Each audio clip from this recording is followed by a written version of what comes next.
नमस्कार मित्रांनो, मी प्रशांत आयरे, दीपस्तंभ मनोबलच्या ऑनलाईन प्लॅटफॉर्मवर आपले स्वागत आहे। आज आपला विषय आहे तो म्हणजे FRB संबंधित। कारण लोकसत्ता पेपरमध्ये FRB बद्दल माहिती आलेली आहे। हा विषय चर्चेतला असल्या कारणाने आणि एक्झामच्या दृष्टीने देखील आपल्याला महत्त्वाचा असल्या कारणाने नक्की FRB म्हणजे फ्री रेम्युनरेटिव्ह प्राइस किंवा आपण म्हणूया मिनिमम सपोर्ट प्राइस म्हणजे MSP त्याबद्दल माहिती घेणार आहोत। नक्की FRP मध्ये आणि MSP मध्ये काय बदल आहे आणि त्या बदला व्यतिरिक्त नक्की आपण FRP काय काम करतं, बरोबर की नाही, हे देखील आपल्याला माहिती असणं गरजेचं आहे। आता मिनिमम सपोर्ट प्राइस बद्दल बऱ्याचशा विद्यार्थ्यांना माहिती आहे, परंतु FRP बद्दल फारच कमी विद्यार्थ्यांना माहिती असावं कदाचित। तसं पाहिलं तर महाराष्ट्रामध्ये ऊस खूप जास्त पिकवला जातो, तसंच UP मध्ये देखील जास्त पिकवला जातो। आता महाराष्ट्रामध्ये तसं जर बघितलं तर ऊसाच्या बाबतीमध्ये सर्वात जास्त कारखाने जर बघितलं तर नगर परिसरामध्ये म्हणजे पश्चिम महाराष्ट्रामध्ये खूप जास्त कारखाने आहेत।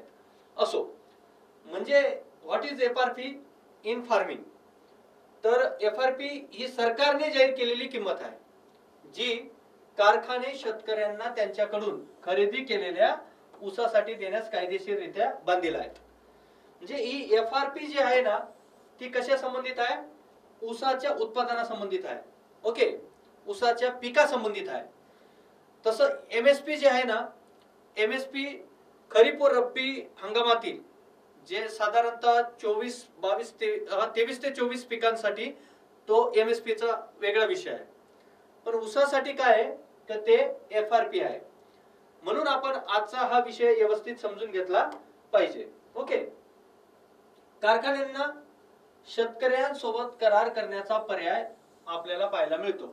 ओके, आता याच्यामध्ये काय आहे की शेतकरी प्रचंड प्रमाणामध्ये ऊसाची लागवड करत असतो आणि ऊसाची लागवड केल्यानंतर या ऊसाचं मार्केट म्हणजे बाजार कुठे आहे तर कारखाना।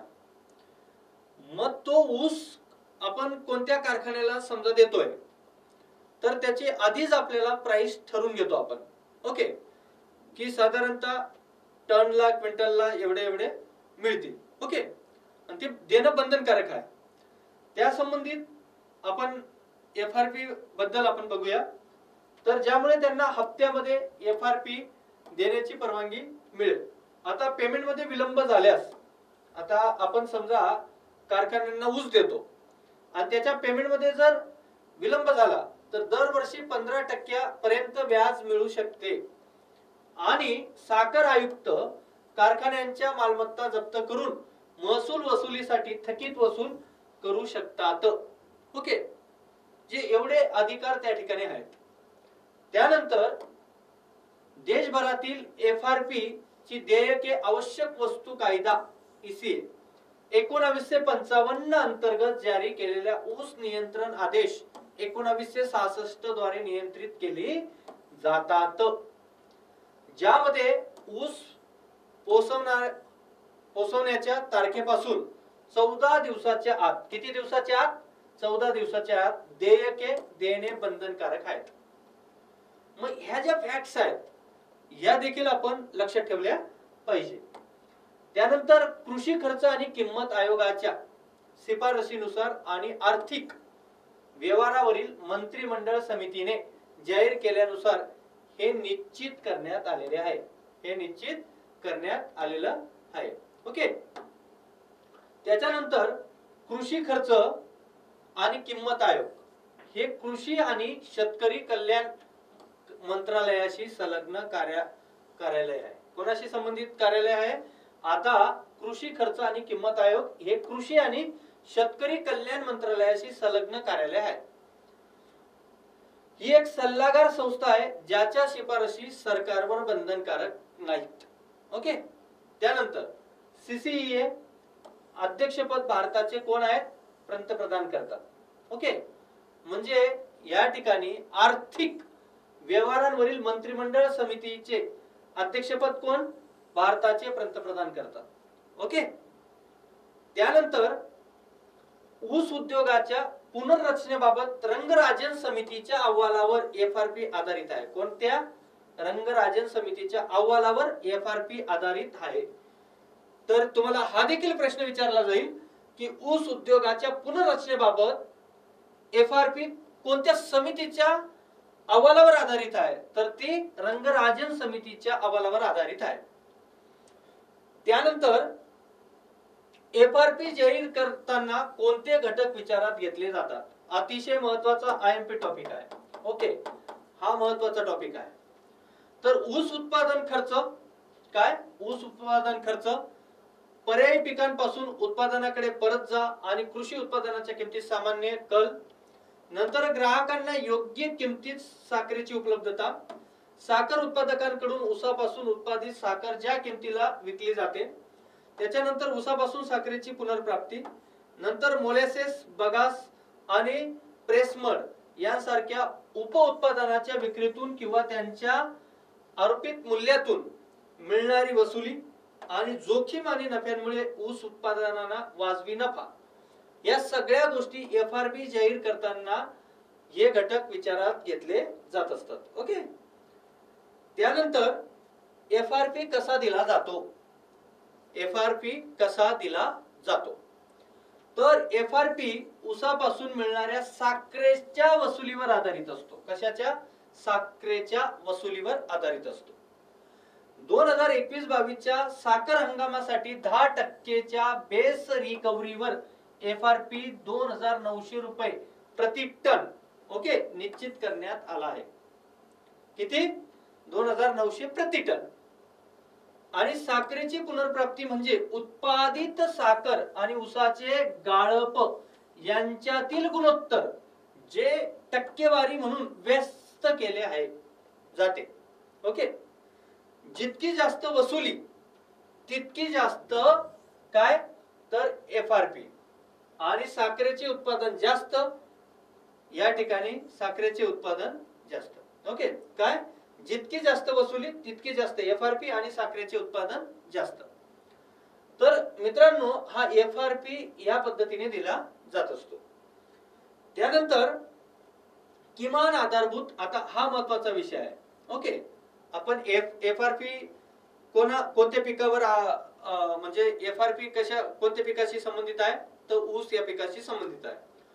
पण हा जो एमएसपी आहे, मिनिमम सपोर्ट प्राइस म्हणजे किमान आधारभूत किंमत, हा जो विषय आहे, तर ही कोणत्याही पिकाची किमान किंमत, कोणत्याही पिकाची किमान किंमत.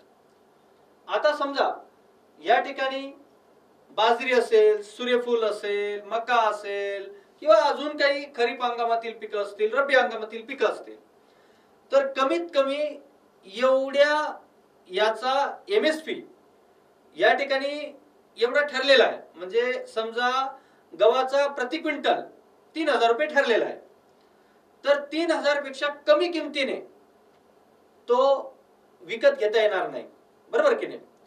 मग तोच प्रकार किमान आधारभूत किंमत, हा तोच एक कॉन्सेप्ट आहे. म्हणजे आता एकदम सोपी भाषेमध्ये जर सांगायचं झालं तर हे कोणत्याही पिकाची किमान किंमत असते आणि सरकार शेतकऱ्यासाठी फायदेशीर मानते आणि म्हणूनच आधार मिळण्यास पात्र आहे, म्हणून आपण किमान आधारभूत म्हणतो. ओके, हा शब्द म्हणजे सरकारी संस्था जेव्हा जेव्हा विशिष्ट पीक खरेदी करतात तेव्हा तेव्हा ही किंमत देखील असते. मग त्याच्यामध्ये एकदम सोप्या भाषेत सांगायचं झालं तर एमएसपी म्हणजे सरकार शेतकऱ्याकडून धान्य खरेदी करते तो दर. सरकार शेतकऱ्याकडून ज्या भावात धान्य खरेदी करते तो दर म्हणजेच काय, एमएसपी. ओके, एमएसपी ही कॉन्सेप्ट आपल्याला समजून घ्यायची असेल तर सगळ्यात सोपी भाषा म्हणजे सरकार शेतकऱ्यांकडून धान्य खरेदी करते तो दर. ओके, त्यानंतर केंद्राने 2024 कधी 24-25च्या विपणन हंगामातील गहू, आलं लक्षात, गहू कोणत्या हंगामातला आहे, रब्बी हंगामातला, आणि इतर 5 रब्बी पिकांसाठी किमान आधारभूत किमती वाढ जाहीर केलेली आहे. मग त्याच्यामध्ये पण वाढ जास्त करून कोणत्या पिकासाठी अधिक वाढ जास्त जाहीर केलेली आहे, हा पण प्रश्न विचारला जाऊ शकतो. मग त्याच्यामध्ये सर्वात लक्षणीय वाढ हा गव्हासाठी आहे, ज्यामध्ये प्रति क्विंटल 150 रुपयाने वाढ केलेली आहे, जी 2007-08 नंतरची सर्वाधिक वाढ आहे.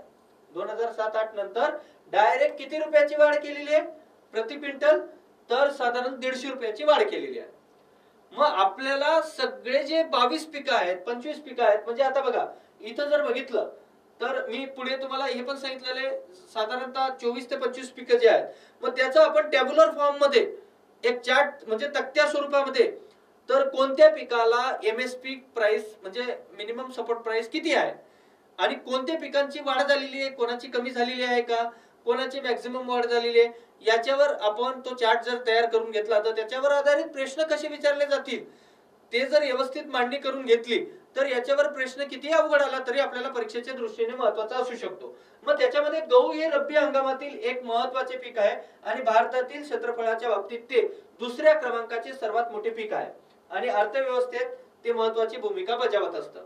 तसं पाहिलं तर हरित क्रांती जी झाली होती तर ती गहू आणि तांदळावरच झाली होती. एक काळ तर असा होता आपला की 1966 मध्ये ग्रीन रिव्हॉल्युशन जगामध्ये जेव्हा घडलं, म्हणजे नॉर्मल बोरलॉग संबंधित पर्सनॅलिटी जगातले हे मोठे कॅरेक्टर होतं, तसं भारतातलं आपले काय त्यांचं नाव स्वामीनाथन, डॉक्टर स्वामीनाथन, तेव्हा कृषी मंत्री सुब्रमण्यम होते.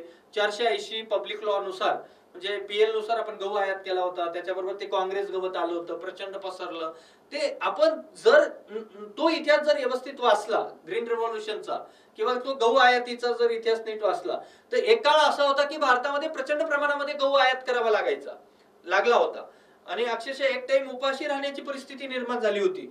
नंतर आपण डॉक्टर स्वामीनाथन असतील किंवा त्यावेळेचे तत्कालीन कृषी मंत्री सुब्रमण्यम असतील, पण त्याच्यामध्ये डॉक्टर स्वामीनाथन यांचं कॉन्ट्रीब्युशन फार मोठं आहे. जसं की पंजाबमध्ये गहू आणि तांदळाची क्रांती घडून आली, महाराष्ट्रामध्ये ज्वारीची क्रांती घडून आली आणि हळूहळू अन्नधान्य उत्पादनामध्ये वाढ होताना दिसते आणि त्याच्यात गव्हाची वाढ खूप जास्त प्रमाणामध्ये होताना दिसते. तसं जगामध्ये जर गव्हाचं कोठार म्हटलं तर ते प्रेरी प्रदेश जो आहे नॉर्थ अमेरिका कॉन्टिनेंट मध्ये आहे आणि भारतामध्ये जर बघितलं तर पंजाबला गव्हाचं कोठार म्हणून आपण ओळखतो. हे गहूचं फार मोठं कॉन्ट्रीब्युशन आहे आणि त्याच्याच या ठिकाणी मिनिमम सपोर्ट प्राइस मध्ये 150 रुपयाची वाढ झालेली आपल्याला पाहायला मिळालेली आहे. त्यानंतर कृषी मंत्रालयातील कृषी खर्च आणि किंमत आयोग आता 23 पिकांसाठी, किती पिकांसाठी, 23 पिकांसाठी 22 अनिवार्य पिकं आणि ऊसासाठी उचित आणि किफायतशीर किंमत कशामध्ये एफआरपी किमान आधारभूत किंमत शिफारस करतो. आता ऊसासाठी स्वतंत्र काय एफआरपी, ओके, आणि 23 पिकांसाठी किंवा 22 अनिवार्य पिकं आणि ऊसासाठी, ओके, म्हणजे 22 अनिवार्य, तर यांच्यासाठी काय काम करतं एमएसपी, ओके. त्याच्यानंतर तोरिया असेल, नंतर साल काढून टाकलेले नारळ असेल, किमान आधारभूत किंमत जाहीर केली जाते आणि पेरणीच्या हंगामाच्या सुरुवातीला किमान आधारभूत किंमत जाहीर करावी लागते, ओके. पेरणीचा जो हंगाम आहे जूनचा, आणि जून मध्ये जेव्हा आपण पहिल्या आठवड्यानंतर जेव्हा पाऊस पडतो म्हणजे 7 जून नंतर जेव्हा पाऊस पडतो त्याच्यानंतर जेव्हा आपण पेरणी करतो त्याच्या आधीच एमएसपी जाहीर करावी लागते. हे देखील आपण इथे ही फॅक्ट लक्षात ठेवणं गरजेचं आहे. आता किमान आधारभूत किमती खालील पिके कोणकोणते, तर 22 अनिवार्य पिकांसाठी एमएसपी आलं लक्षात, एमएसपी आणि ऊसासाठी काय आहे तर एफआरपी, ओके, एफआरपी शिफारस करते. आणि अनिवार्य पिकांमध्ये खरीप हंगामातील 14 पिकं, 6 रब्बी पिकं आणि 2 इतर, मग 2 इतर व्यावसायिक पिकांचा समाविष्ट त्या ठिकाणी आहे, तोरिया आणि साल काढून घेतलेलं ते नारळ, ओके. तर हे देखील आपण बघितलं पाहिजे. उत्पादन खर्चाचे 3 प्रकार आहेत. हे 3 प्रकार महत्वाचे आहेत की प्रत्येक पीक, आता सीएससीपी प्रत्येक पिकासाठी राज्य आणि अखिल भारतीय सरासरी पातळीवर 3 प्रकारचे उत्पादन खर्च प्रक्षेपित करते. त्याच्यातलं A2 बियाणे, खते, कीटकनाशक, भाड्याने घेतलेले कामगार, भाडेपट्ट्याने घेतलेली जमीन, इंधन, सिंचन इत्यादींवर शेतकऱ्यांनी रोख आणि वस्तू स्वरूपात थेट केलेल्या सर्व देय खर्चांचा समावेश या ठिकाणी होतो. A2, okay. A2 plus FL A2 आणि न चुकता केलेल्या कुटुंबाच्या श्रमाने आरोपित मूल्य समाविष्ट या ठिकाणी आहेत. आणि तिसरं म्हणजे या ठिकाणी MSCP ची शिफारस करताना CACP A2 प्लस FL आणि C2 दोन्ही खर्च विचारात घेतले जातात. आता C2 हा जो आहे, ओके, हा एक अधिक व्यापक खर्च आहे जो A2 प्लस FL व्यतिरिक्त मालकीच्या जमिनी आणि स्थिर भांडवली मालमत्तेचे भाडे आणि व्याज यांचा समावेश करतो. आता सीएससीपी भरतीसाठी फक्त A2 प्लस FL खर्च गृहीत धरले जातात. ओके. आता मित्रांनो, आपण सगळ्यात महत्वाचं म्हणजे काय की आपण एकदम थोडक्यात माहिती घेतली. थोडक्यात म्हणजे कोणाकोणाची FRB आणि MSP. आता हा विषय लोकसत्ता पेपरमध्ये चर्चेत आल्यामुळे आपण त्याच्यावर ह्या चर्चेतल्या विषयावर आपण या टॉपिकवर आज या ऑनलाईन लेक्चरच्या माध्यमातून तुमच्यापर्यंत मी पोहोचवण्याचा प्रयत्न केला. परंतु अजूनही तुम्ही या ठिकाणी MSP चं पूर्ण चार्ट, सगळे पिकांचं ते सगळं जर व्यवस्थित जर वाचून घेतला तर ते तुम्हाला येणाऱ्या एक्झामला फायदेशीर ठरू शकतं. आणि अधिक माहिती अजून C2 बद्दल असेल, FL बद्दल असेल, A2 बद्दल असेल, ही माहिती सुद्धा तुम्ही अजून मिळवण्याचा प्रयत्न केला पाहिजे. ओके. नक्कीच तुम्हाला परीक्षेसाठी फायदा होऊ शकतो. तर मी इथंच थांबतो. धन्यवाद मित्रांनो.